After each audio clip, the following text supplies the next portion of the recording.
Hello, everyone, and welcome back to our Domestic Supply Chain Summit. And I'm very excited because we're going to get into an area of growing concern within our industry, and that is the unfortunate cyber attacks that we've seen, cybersecurity attacks that we've seen in our industry, and the threats that are still out there today.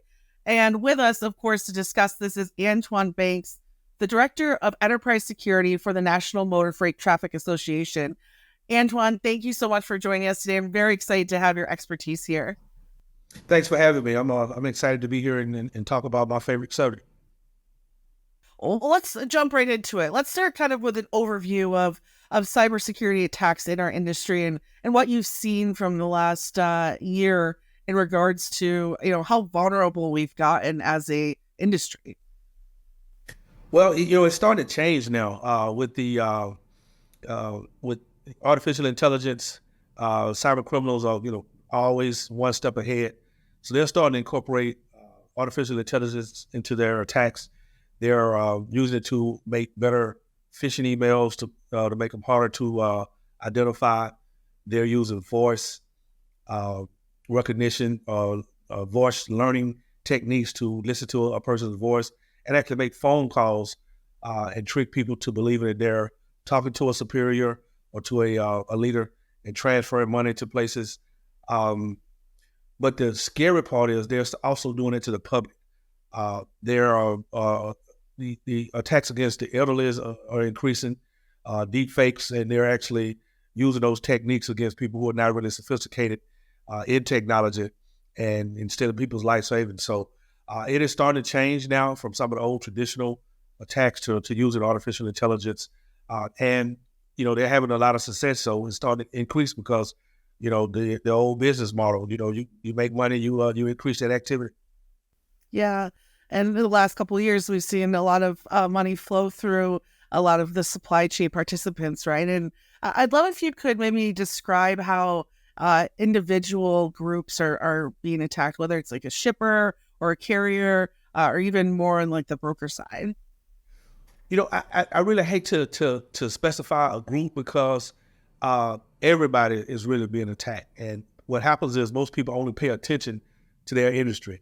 So if you were to ask the banking industry, they'll tell you they see an uptick in attacks against the banking industry. If you were to ask the education community, they'll tell you the colleges and the school systems are being attacked because there's an uptick in almost every spectrum. So you have people that they're hacking for targeted opportunity. They're just scanning the network, looking for any vulnerabilities that they can take advantage of and that they can exploit. But then you also have state-sponsored hackers who have a specific goal. They have a specific target, and they go after that target. And then you have hacktivists who are have a axe to grind. They want to punish someone for a religious belief or their viewpoint or politics and things of that nature. And then, of course, you have the cybercrime that is so lucrative. It is $1 trillion a year industry. And with this, the success of a lot of these high payout ransomware attacks, they're going to increase. So, everybody's hacking everybody. You just pay attention to your own particular industry. Well, why do you think people are becoming more vulnerable? Because you would assume that with the more technology being out there, the logins, passwords being shared, all that people would just assume that this is a growing concern. Why do you feel like even our industry or just all those that you listed previously seem to not be fearful, even with more technology being available out there? Well, most people don't really pay attention to cybersecurity or they don't take it serious until it happens to them. It's almost like crime. People don't lock their cars until their car or their neighbor car is broken into, or they don't lock their doors until crime is in their neighborhood. So until people think that it's going to affect them, they really don't take it serious. Cybersecurity doesn't make money. It's not a profit center. It actually costs money. But what it does do is saves you money on the end. If you don't have cybersecurity and you maintain sensitive data and that data is exposed, it can put your business out of business. If you have customer data, PII, credit cards, things of that nature, you're going to be subject to a lawsuit. You're going to have to pay compliance fines, things of that nature on the back end. So, we try to teach the leaders, the board members, the CEOs that cybersecurity can save you from brand damage. It can save you from massive lawsuits, uh, uh, revenue loss, things of that nature. But it doesn't make you money up front. So you have to kind of weigh the risks. Understand what your risk appetite is, what you have at stake, and make a decision based off of those factors. Yeah, it's interesting because especially the way you even phrase it there is probably lightly more positive. But I work in more of the freight tech sector. I hear all the time, ROI, right, of these investments. Like where am I going to see the return? But it almost feels like in this type of space in particular, the return that you have is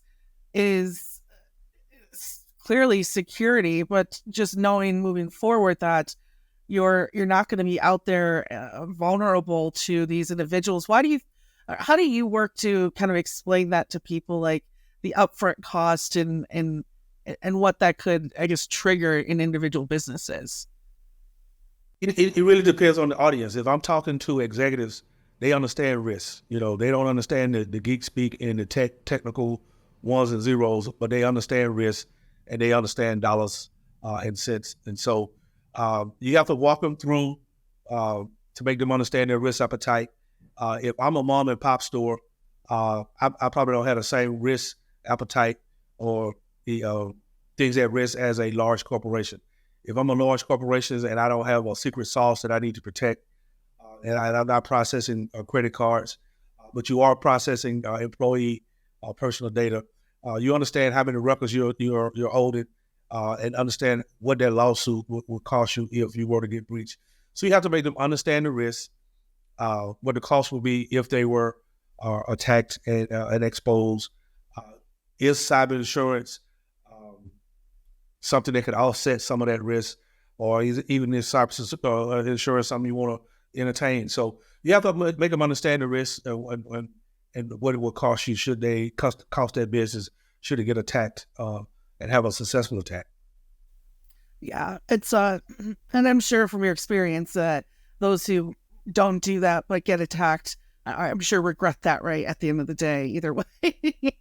Yeah, I really hate to say it, but the honest fact is, when I was a practitioner, practitioners always got the money they needed after an attack. Whenever a company get attacked, they spend all the money that you want for a cyber team, for cyber tools. If a light company get attacked, then the question is, are we vulnerable? When you say yes, you get all the money. So it's sad to say most people take cyber security serious after an attack. Yeah. I want to talk about the work that you're doing at the NMFTA and in particular, a lot of the research that you've done. I mean, I was on your site earlier today, and there's wonderful blogs and just overall resources for those out there. Why was it important for the organization to focus on this and put that extra work in for the industry as a whole? Well, I'm ex-military, and so I've been trained not to sit back and be reactive, but to be proactive. And so I'm a firm believer that companies can be proactive and protect themselves. And if they are attacked, they can be resilient and bounce back. So we're doing research to identify vulnerabilities in the trucking network, in the trucking ecosystem, in the trucking enterprise and back office. And then we want to publish best practices, remediation measures to help companies protect themselves. If you go to our site, you'll see white papers of best practices. If you came to our conference, you heard federal agencies speak about free resources available to the trucking industry. So we want to help the industry understand what resources they have available. We want to provide those resources, and then we're doing projects to kind of fill in the gap, to identify those vulnerabilities before an attacker can find them, and help our community protect those vulnerabilities and correct those vulnerabilities. So some of the things right now under non-disclosure, we don't really want to go into detail. But you come to our conference next year, some of the things will be disclosed at that conference. But we just want to be proactive and not sit back and wait. Yeah, I mean, we saw some big players take some hits this past year, and I learned directly from leadership at like Estes in particular, just about the ways that they, not only have mitigated risk, but how they handle it throughout. And it was uh, very great leadership. I love their transparency, and I love that they're able to, of course, be open about how important this is for, even it's their competitors at the end of the day, which I think, as connected as our industry is when it comes to technology, different integrations, even how we're connected to carriers. It's no pun intended, but it's the supply chain, right, is a huge link that connects all of us. And I think what people don't understand is all it takes is one network to get hacked to quickly get into another one.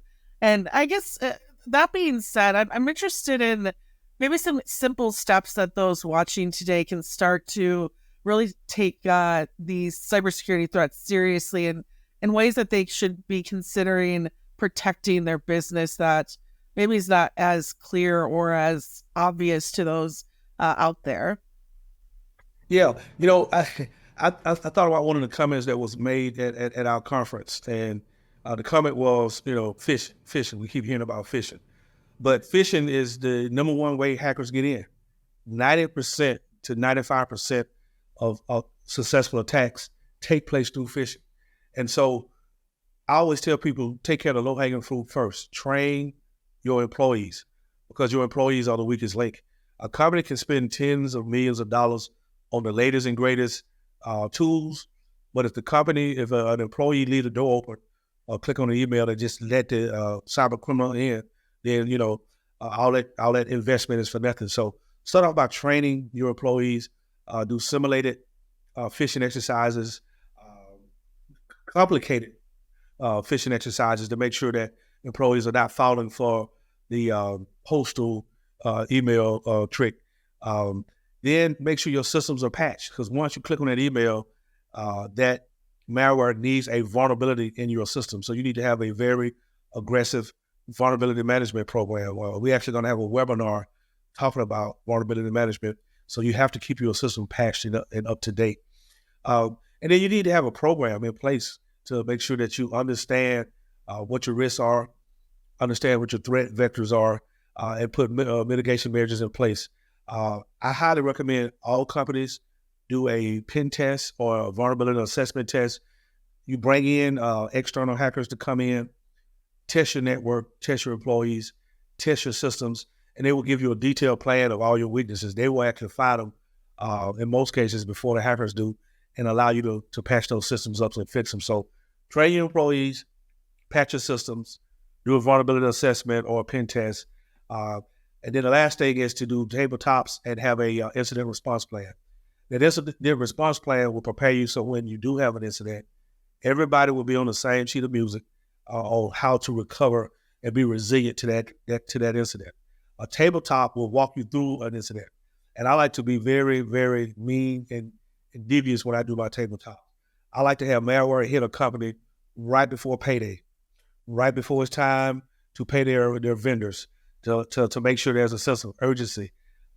So have that tabletop, walk through likely scenarios, make sure that your backups are tested, immutable, meaning that they can't be erased, because cyber criminals like to affect your backups before they hit your regular systems. So when you do backup, your backups are infected. So I said a lot. So I go over one last time. Train your employees, patch your systems, have tabletops, incident response plan, and then just understand and have a vulnerability assessment or a pen test done.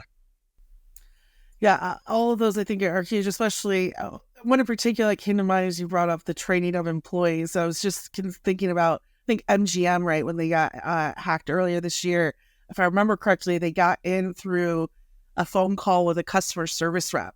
And so that ended up taking the casino down. And and I think right there is a perfect example that, even down to key cards and who's accessing your building and who can get into some of those areas where servers might be. And there's so many different areas to hit, but those that you just touched on are really great areas for people to start. and I think just the very basic of what this can go into. I want to thank you, Antwan, and of course the organization for taking leadership in this space, because if anyone is, of course, guiding and we're listening to, it's going to be you all. And it's just really great to see that this industry, I think, is really starting to consider not only, of course, where technology can improve our operations, but where that might make us vulnerable too. So thank you for all the work that you've done. Hey, thanks for having me. I've enjoyed it. Stay tuned to our websites, come to the conference, attend our webinars. We want to be proactive in protecting our supply system, because if you bought it, it came on a truck, and we need to protect our industry. I love it. Thank you so much, Antwan. And for our audience, enjoy the rest of the show today.